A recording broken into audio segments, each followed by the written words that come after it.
everyone, welcome to Pop-Up Smart's YouTube channel. Today, we're going to be talking about lead capture forms. Let's begin. First of all, a lead capture form is a form on a landing page that asks the visitor to submit an email address and sometimes additional information, often in exchange for an incentive. This form allows website owners to capture leads and grow their business consistently. Now, let's see how a lead capture form should be. Number 1. The lead capture form's positioning. Some blog pages display a lead capture form at the bottom of the landing page. This is because the form is positioned so that users see it after they show some interest in the page content and decide if it's worth submitting. The other options are positioning it next to the offer's picture or within the content. You can find the detail in our blog post and I will link it down below for you. Number 2. A clear CTA and title. According to HubSpot, personalized CTAs convert 42% more visitors into leads than untargeted CTAs. That's why you should ensure the title and CTA of your lead capture form are easily understandable and invite visitors to perform the desired action. Number 3. Professional look. If you want people to fill out your lead form, it's important to make it look modern and user-friendly. People are less likely to fill out a form on a website that looks old-fashioned or spammy. Number 4. The length of your lead capture form. When designing a form, one of the biggest concerns is its length.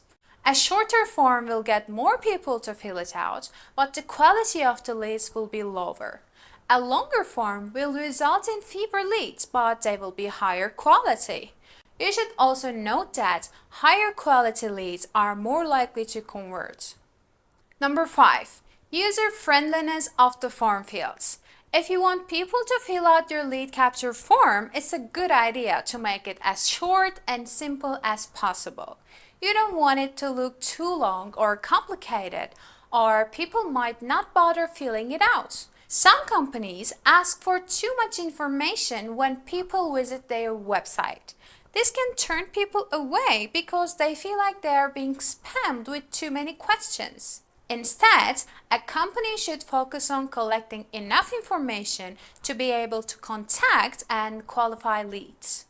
Number 6. Your business privacy policy. When you're asking people to fill out forms on your website, it's important to show them that their information will be safe with you.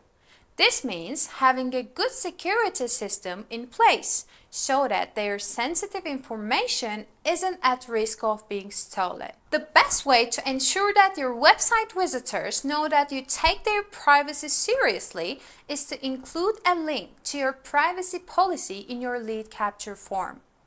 Additionally, including your company's logo and a positive testimonial from a satisfied customer can help to increase the credibility of your website. Number 7. Lead form submission button. The last vital component of a lead form is the submission button. The default text for submission buttons is typically submit. But studies have shown that buttons labeled submit actually have lower conversion rates. Go and click here are some of the better alternatives to submit because they make it seem like less work is needed. That's it from me. If you want to learn how to optimize your lead capture form, I will leave the link in the description part below. If you liked the video, please like it and subscribe for more. See you next time.